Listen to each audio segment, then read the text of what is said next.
Hello दोस्तों, मैं हूं Kashdeep Verma. Hindi voice notes YouTube channel में आपका स्वागत है। दोस्तों, आज के इस क्लास में हम लोग गंगा की सबसे बड़ी सहायक नदी यमुना नदी और यमुना की सबसे बड़ी सहायक नदी चंबल नदी के बारे में पढ़ेंगे। तो चलिए आज का क्लास स्टार्ट करते हैं। देखिए, यमुना नदी का जो उद्गम है वह यमुनोत्री ग्लेशियर बंदरपूंछ महान हिमालय जिला उत्तरकाशी उत्तराखंड से यमुना नदी निकलती है। देखिए, यमुना नदी का जो उद्गम है यहाँ पास से यमुनोत्री ग्लेशियर बंदरपूंछ महान हिमालय जिला उत्तरकाशी उत्तराखंड से यमुना नदी निकलती है और यह बहते हुए यहाँ पास आकर इलाहाबाद या प्रयागराज में आकर गंगा नदी में इसका विसर्जन हो जाता है। यमुना नदी का जो लंबाई है वह 1376 किलोमीटर है। यमुना नदी 1376 किलोमीटर तक बहती है। यमुना नदी का जो प्रवाह क्षेत्र है वह उत्तराखंड राज्य, उत्तर प्रदेश, दिल्ली और हरियाणा इन जगहों पर यमुना नदी बहती है। यमुना नदी का जो विसर्जन है वह गंगा नदी में होता है इलाहाबाद में। ठीक है, यमुना की जो सहायक नदी देखते हैं। देखिए, बाईं ओर से आने वाली सहायक नदी है यमुना नदी की टोंस नदी, हिडन नदी, शारदा नदी, कुंता नदी, ऋषिगंगा नदी, हनुमान गंगा नदी। यह यमुना नदी की बाएं से आने वाली सहायक नदी है। उसके बाद दाएं से आने वाली सहायक नदी देखते हैं। देखिए,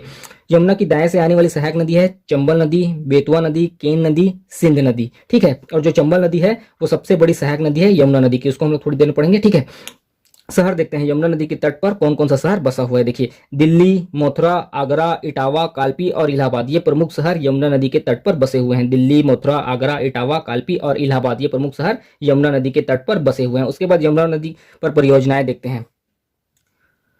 लखवर परियोजना ये उत्तराखंड में है। इसका उद्देश्य है सिंचाई के लिए। यह परियोजना सिंचाई के लिए बनाया गया है। ताजेवाल बैराज ये हरियाणा में बना हुआ है और उसका उद्देश्य भी सिंचाई के लिए है। देखिए, यमुना नदी जो है गंगा की सबसे बड़ी सहायक नदी है। उसके बाद हम लोग देखते हैं चंबल नदी। ठीक है, देखिए, चंबल नदी का जो उद्गम होता है जानापाव की पहाड़ी विंध्याचल श्रेणी मध्य प्रदेश से चंबल नदी का उद्गम होता है। देखिए, यहाँ पास से जानापाव की पहाड़ी विंध्याचल श्रेणी मध्य प्रदेश से चंबल नदी का उद्गम होता है और यह बहते हुए आकर इसका विसर्जन होता है यमुना नदी में। यमुना नदी में इसका विसर्जन हो जाता है इटावा के पास। यूपी इटावा में यमुना नदी में इसका विसर्जन हो जाता है। देखिए, चंबल नदी का जो उद्गम है जानेपावा की पहाड़ी विंध्याचल श्रेणी के अंतर्गत आता है, वहां से चंबल नदी निकलती है और इसका जो विसर्जन है यमुना नदी में होता है इटावा के पास।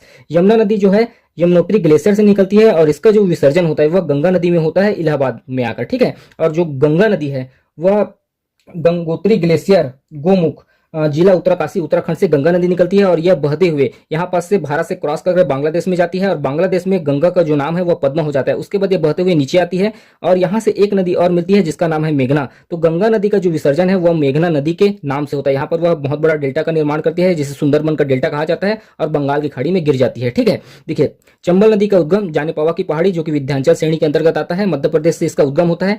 चंबल नदी का जो लंबाई है वह 965 किलोमीटर है। चंबल नदी 965 किलोमीटर बहती है। इसका जो प्रवाह क्षेत्र है वह मध्य प्रदेश, राजस्थान और उत्तर प्रदेश में है। इन तीन राज्यों में चंबल नदी बहती है। चंबल नदी का उपनाम देखते हैं। देखिए, चंबल नदी का उपनाम है नित्य वाहिनी नदी, बारामासी नदी, कालिंदी नदी, वाटर सफारी नदी, मालव गंगा, राज्य की कामधेनु, इन सब नामों से चंबल नदी को जाना जाता है। चंबल नदी का जो विसर्जन है वो यमुना नदी में होता है इटावा के पास। चंबल नदी का जो विसर्जन है वह यहाँ पास इटावा के पास यमुना नदी में होता है। चंबल नदी के तट पर बसे शहर देखते हैं। देखिए, चंबल नदी के तट पर बसा हुआ शहर है इंदौर, बूंदी, सवाई माधोपुर और इटावा ये प्रमुख शहर चंबल नदी के तट पर बसे हुए हैं। उसके बाद चंबल नदी की सहायक नदियां देखते हैं। देखिए, चंबल की प्रमुख सहायक नदी है बनास नदी, सिंध नदी, तिस्ता नदी, बाण गंगा नदी, काली नदी और क्षिप्रा नदी। ठीक है, उसके बाद परियोजनाएं देखते हैं। चंबल नदी पर प्रमुख परियोजनाएं गांधी सागर परियोजना यह मध्य प्रदेश में है, जवाहर सागर परियोजना यह राजस्थान में है, महाराणा प्रताप सागर परियोजना ये भी राजस्थान में है। तो इस पार्ट में हम लोगों ने यमुना नदी और चंबल नदी के बारे में पढ़ा। अभी के लिए इतना ही, धन्यवाद।